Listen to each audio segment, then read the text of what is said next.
പാർലമെന്റിന്റെ വർഷകാല സമ്മേളനത്തിന് നാളെ തുടക്കമാകും. മൂന്നാം മോദി സർക്കാരിന്റെ ആദ്യ ബജറ്റ് ധനമന്ത്രി നിർമ്മല സീതാരാമൻ ചൊവ്വാഴ്ച അവതരിപ്പിക്കും.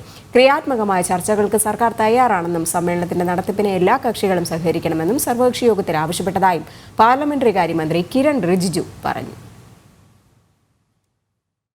നാളെ മുതൽ ആഗസ്റ്റ് 12 വരെയാണ് പാർലമെന്റ് സമ്മേളനം ചേരുന്നത്.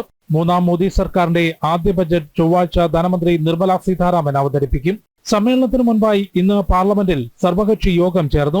ഏതു വിഷയത്തിലും സർക്കാർ തുറന്ന ചർച്ചകൾക്ക് തയ്യാറാണെന്നും സമ്മേളനത്തിന്റെ നടത്തിപ്പിന് എല്ലാ കക്ഷികളും സഹകരിക്കണമെന്ന് സർവകക്ഷി യോഗത്തിൽ ആവശ്യപ്പെട്ടതായും പാർലമെന്ററി കാര്യമന്ത്രി കിരൺ റിജിജു പറഞ്ഞു. നാളെ സാമ്പത്തിക സർവേ ധനമന്ത്രി പാർലമെന്റിൽ വെക്കുമെന്നും ഭാരതത്തിന്റെ യാത്രയ്ക്ക് കരുത്തു പകരുന്നതാകും ബജറ്റെന്നും അദ്ദേഹം വ്യക്തമാക്കി. कुल मिलाकर के लीडर्स का आज बैठक हुई.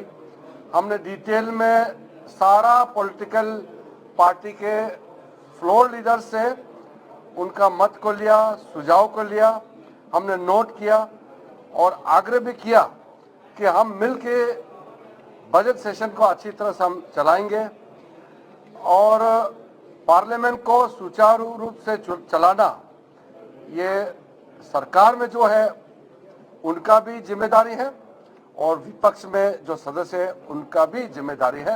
हम मिल करके अच्छी तरह से बजट सेशन को चलाएंगे, ऐसा हमारा अपील है.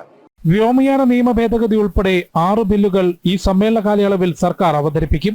അതേസമയം നീറ്റ് പരീക്ഷാ ക്രമക്കേട് ഉൾപ്പെടെയുള്ള വിഷയങ്ങൾ ഉയർത്തി സഭയിൽ പ്രതിഷേധിക്കാനാണ് പ്രതിപക്ഷ തീരുമാനം. ജനം, ഡൽഹി.